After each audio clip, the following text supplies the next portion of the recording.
At exactly 2:17 a.m., my phone started vibrating on the nightstand. Unknown number. I usually ignore those, but for some reason, that night I answered. There was nothing at first, just breathing, shaky, uneven. Hello? A few seconds of silence, then a small voice. Dad? My heart stopped. I don't have a daughter. The line went dead. I stared at my phone, convincing myself it was a prank, a wrong number, something harmless. 10 seconds later, a voicemail notification popped up. It was 12 seconds long. Dad, I'm scared. Please come get me. Then static. That was it. I'm 34, divorced, no kids. My family lives in another state. My apartment is usually so quiet you can hear the refrigerator humming like it's thinking. But that voice, it wasn't a joke. It was fear, real fear. I called back. The phone was off. I didn't sleep that night. I must have replayed that 12-second voicemail 50 times. The next night at exactly 2:17 a.m., my phone rang again. Same number. This time I heard crying. Dad, you said you'd come. My throat went dry. I don't know who you are, I said gently, but tell me where you are. Silence. The call dropped. By the third night, I was ready. At 2:16, I was already holding my phone. 2:17. It rang. I'm here, I said immediately, soft breathing on the other end. Dad, why did you stop coming? My mind was racing. When did I used to come? I asked carefully. Every Friday, she said. You sat outside the window. My chest tightened. Window? The hospital window. The room felt smaller. What's your name? A tiny pause. Emily. Then a voice in the background yelled, Lights out. The call ended. The next morning, I asked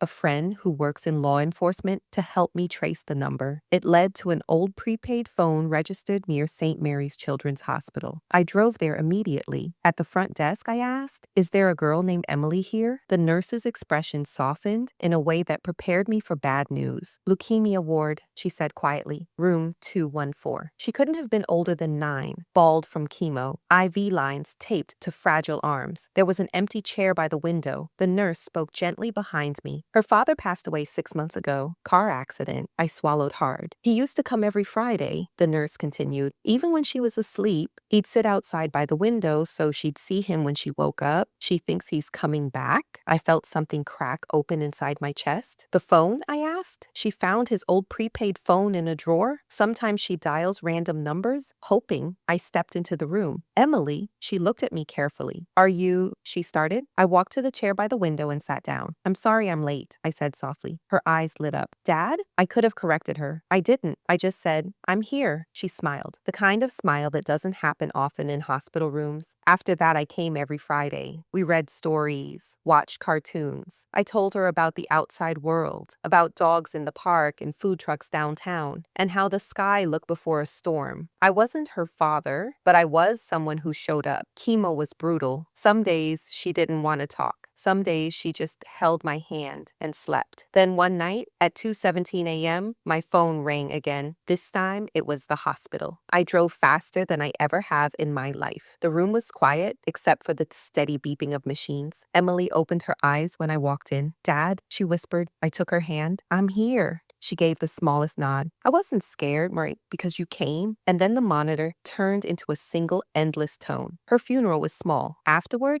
the nurse handed me a small box. Inside was the prepaid phone and a folded note. It said, if he ever comes back, tell him I wasn't alone. That night at 2:17 a.m., my phone vibrated again. My heart jumped. The screen was blank. No number, just one notification. No new voicemails. That's when I understood. Those calls were never about finding the right dad. They were about finding someone who would answer. Sometimes everything turns out okay, not because the pain disappears, but because someone shows up and says, I'm here. If this story moved you, don't forget to like and subscribe for more emotional stories.